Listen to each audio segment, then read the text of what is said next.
Customers have been waiting for 2 years to taste the best waffles in the country again.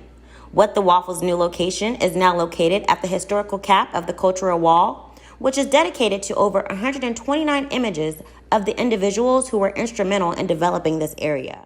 Rain or shine, the doors were still opening at 9 a.m., and customers definitely thought it was worth the wait. So I assume you've been here before. Yeah, many times. Well, not here, but the food hub, many times. What was your favorite dish? Probably the Wadi. We've been open for a long time. It's real. Yeah? So it must be pretty important to stand out here and pouring down rain. In the rain, right? Get my sweet potato muffins and some waffle sandwiches. What time did you come out here this morning? I've been here since 5 to 9. What brings you guys to What the Waffle today? So my dad helped design the space, and we came here for the opening because we really wanted some waffles. And you helped design this space? Yes, I've been working with them the last couple of years. I've provided some architectural services. I'm glad to see the establishment taking place here in our community. I believe they're really going to be an asset to the Longstreet business area, and I could not be more thrilled to see them here. Enforcing the social distancing rules made everyone feel comfortable on the inside and the outside.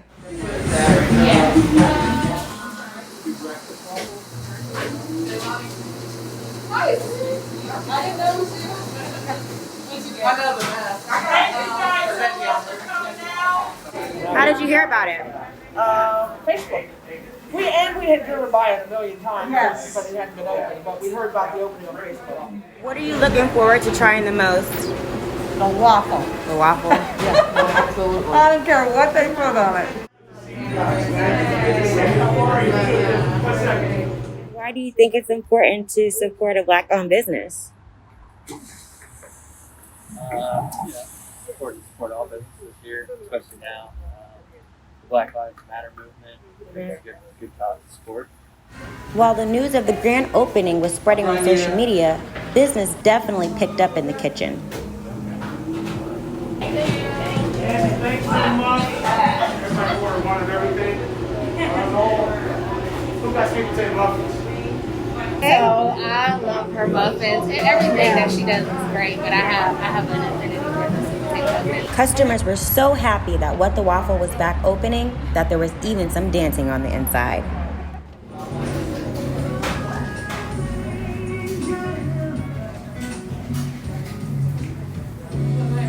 The Waffle Wall of Wisdom was a hit too. Customers could write a personalized message to the owner, Mrs. Gayle Troy.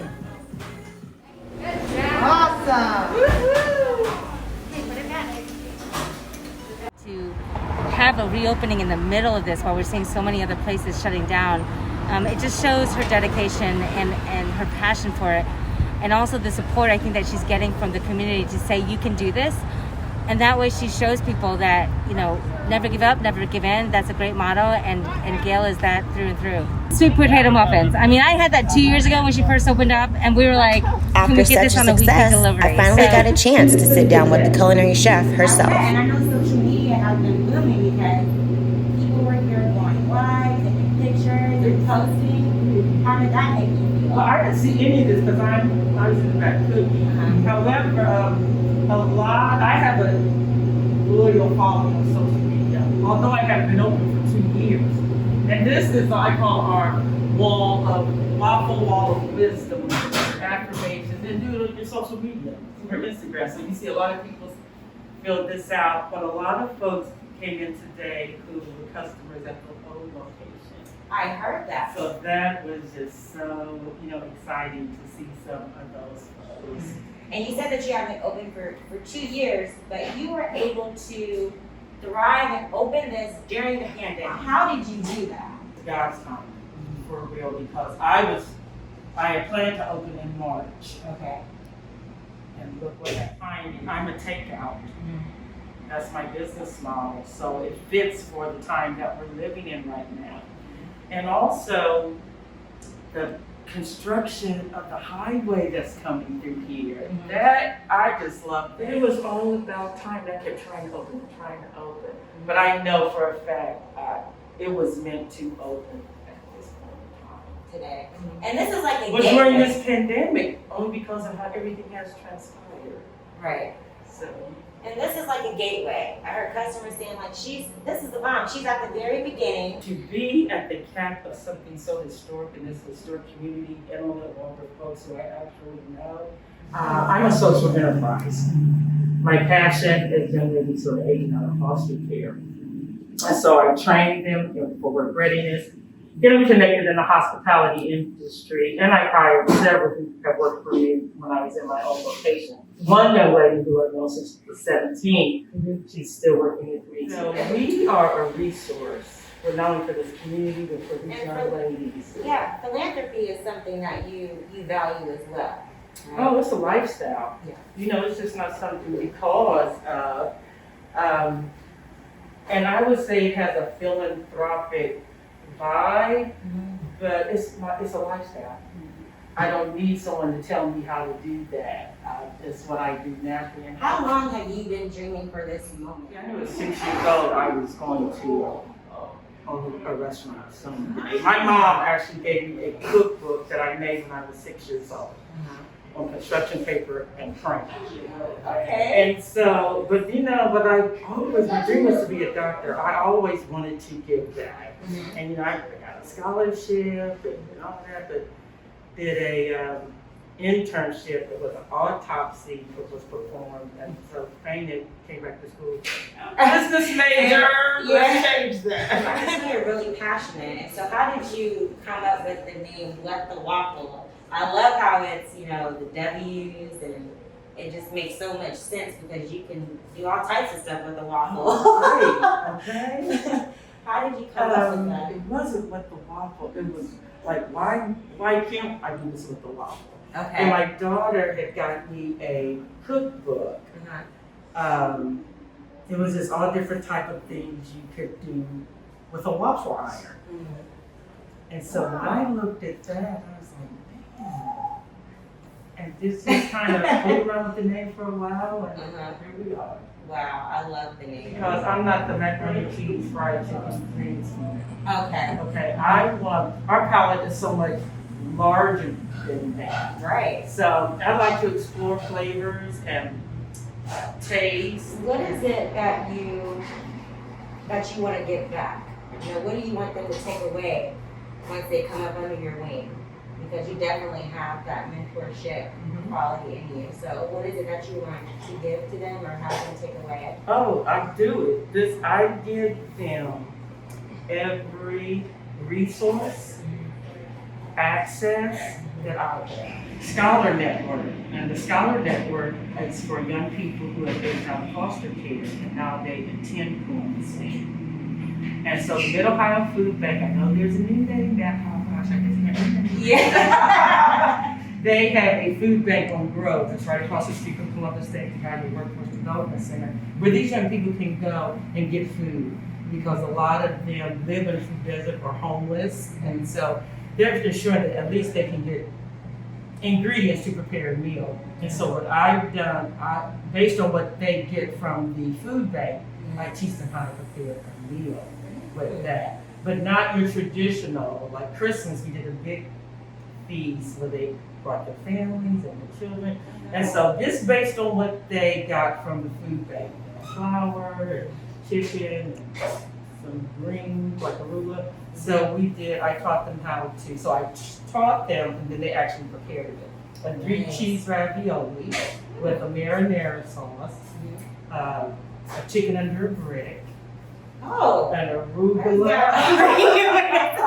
I just got really hungry. Chicken under a brick. Arugula with a lemon Dijon vinaigrette. Oh, wow. And for dessert, they poached pears and did creme anglaise with that. But this is just based on the food from the food bank, where you only know what you know. Right. You know, so my goal is about exposure and resource. As a matter of fact, I have it to give. Right. And so just letting them know, have an understanding of, although this food came from the food bank, look how you can just make that high end. Right. Really simple ingredients. Right. Pasta is flour and Yeah. But people don't think like that. You know, Right. it's all about the process and the time. You know, the marinara sauce, they made it from canned tomatoes. You know, so they couldn't believe it. Right. But it's that type of impact that what the waffle is about. You know, Yeah. This is it's the lifestyle. It's like, you're all for women empowerment. You're an advocate for that all the way. You're a, African American woman, black owned business. You've been a, CEO, and you're a chef as well, culinary chef. So, women empowerment. What advice would you give to other female black, business owners who are struggling right now? Because you have kept afloat. Diversify your portfolio. So when people hear that, they're thinking about, financially. No, I'm talking about you, yourself. Right. You are your brand. You are your business. So diversify your, we have allowed society to dictate to us, you go to college, you get this job, Right. you get this.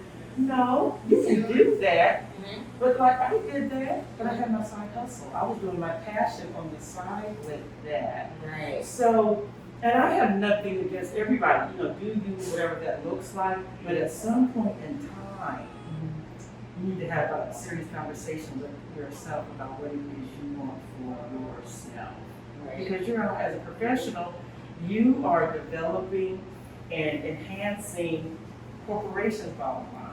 Not yours. Right. So especially during this time, because we have time, I would love for my black sisters to sit back and reflect on themselves. I know people say that you would do it and not get paid. No, that you would get paid for it. That's Right. crazy. There's nothing I would do. No, you paying me. It's you that are doing that for that corporation. Right. And so, and how you can transfer that over into your own business. Now, mind you, everybody isn't entrepreneurs, and that's cool too. Mm-hmm. But now everybody's second thinking that, only Right. because a lot of employers are calling people back to work. And so, don't be afraid. I mean, you may be a little because of maybe new territory for you, but now's the time to say, okay, how can I, recreate myself? You are never too old. I'm 60. I'm always developing something. So don't lock yourself in. Just take some time because we have this time and do an assessment of yourself. You need to write a book or take 12 workshops and seminars. No. Right. It's to reach your full potential for life, Right. not for the weekend. And I'm all about supporting, I'm a black female, I'm gonna support black businesses, but it doesn't stop and start there. Right. Enlarge your territory, expand your reach. And because it's this climate, take advantage of it. Yes. Don't give up. Yes, we need that positive energy that'll keep us going.